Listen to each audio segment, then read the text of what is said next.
Կենթանասական ժամանակներից մինչ օրս հասած եւ ամենատարածված բառը քոչարին է, որը նվիրվում է խոյի պաշտամունքին։ Քոչարի բառը ծնունդ է առել Արևմտյան Հայաստանում։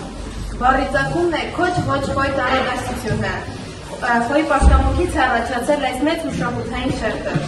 Այդ ժամանակ հայերը կարծում էին, որ եթե անվավ լինեն ինչպես խոյը, ապա ոչ ոք չի կարող իրենց ստրկացնել։ Մինչև 19-րդ դարը քոչարին պարում էին միայն որոշակի տարիքի հասած տղամարդիկ, իսկ երբ բառը կորցրեց իր ծիսական նշանակությունը, այն սկսեցին պարել բոլորը։ Քոչարի բառի ծիսական շարժումներն իրենց մեջ ներառում են ապրելու եւ զորանալու, աստվածային եւ մարդկային դրական փոխհարաբերությունների գաղափարը։ 2017 թվականին հայկական քոչարի խմբապարը ընդգրկվել է ՅՈՒՆԵՍԿՕ-ի մարդկության ոչ նյութական ժառանգության ցանկում։ Ազգային բառն այսօր դարձել է առօրյա կյանքի, խնջույքների, բնական ներկայացումների անբաժան մի մասը։ Ազգային մի շարք բառեր վաղուց ձեռք են բերել աշխարհիկ բնույթ, նրանցից շատերն են վերացվել եւ մոռացվել։ Սակայն ազգային բառ երևույթ շարունակում է մնալ որպես ազգին բնորոշ եւ առանձնահատուկ մշակութային բառ։